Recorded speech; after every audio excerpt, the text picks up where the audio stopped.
Hello guys, നിങ്ങൾക്ക് അസിഡിറ്റീൻ്റെ പ്രശ്നമുണ്ടോ? ഉണ്ടെങ്കിൽ അങ്ങനെയുള്ളവർക്ക് ചെയ്യാൻ പറ്റുന്ന കുറച്ച് ഹോം റെമഡീസാണ് ഇന്നത്തെ വീഡിയോയിൽ ഞാൻ ഷെയർ ചെയ്യുന്നത്.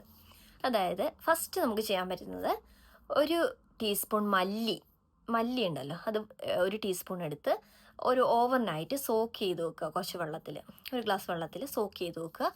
പിറ്റേ ദിവസം രാവിലെ അത് സ്ട്രെയിൻ ചെയ്തെടുത്തിട്ട് അരിച്ചെടുത്തിട്ട് നമ്മൾ ആ വെള്ളം രാവിലെ എംറ്റി സ്റ്റൊമക്കിൽ, ഭക്ഷണം കഴിക്കുന്നതിന് മുന്നേ എംറ്റി സ്റ്റൊമക്കിൽ ആ വെള്ളം കുടിക്കുക. രണ്ടാമത്തത്, നമ്മുടെ ബെഡ് ടൈമിൽ രാത്രി ഉറങ്ങുന്നതിന് മുൻപായിട്ട് ഒരു ഗ്ലാസ് തിളപ്പിച്ച പാലിൽ ഒരു ടീസ്പൂൺ നെയ്യിട്ട് മിക്സ് ചെയ്തിട്ട് കുടിക്കുക. അടുത്തത്, ഒരു നെല്ലിക്ക വീതം രാവിലെ എഴുന്നേറ്റ പാടെ വെറും വയറ്റിൽ കഴിക്കുക.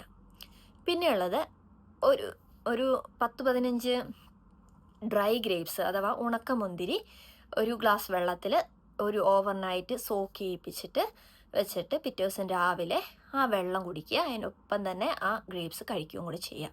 ഓക്കെ, കുതിർന്ന് കിടക്കുന്ന ഗ്രേപ്സ് അത് കഴിക്കുകയും കൂടി ചെയ്യാം. പിന്നെ നമ്മൾ ചായ ഉണ്ടാകുമ്പോൾ അതിനകത്ത് കുറച്ച് ഇഞ്ചിയും കൂടെ ആഡ് ചെയ്തിട്ട് തിളപ്പിച്ചിട്ട് കുടിക്കാൻ ശ്രമിക്കുക. പിന്നെ നമ്മൾ കഴിക്കുന്ന എല്ലാ ഭക്ഷണത്തിന് ശേഷവും, അതായത് ബ്രേക്ക്ഫാസ്റ്റ് കഴിച്ചതിന് ശേഷം, ലഞ്ച് കഴിച്ചതിന് ശേഷം, രാത്രിയത്തെ ഭക്ഷണം കഴിച്ചതിന് ശേഷമൊക്കെ വെറും വെള്ളം കുടിക്കുന്നതിന് പകരം ജീരക വെള്ളം തിളപ്പിച്ച് കുടിക്കാൻ വേണ്ടി ശ്രമിക്കുക. അപ്പോൾ ഇത്രയും കാര്യങ്ങളാണ് നമുക്ക് വീട്ടിൽ ചെയ്യാൻ പറ്റുന്ന അസിഡിറ്റി മാറാൻ വേണ്ടിയിട്ടുള്ള ഹോം റെമഡീസ്. അപ്പോൾ നിങ്ങൾ ഒന്ന് പരീക്ഷ നോക്കുക.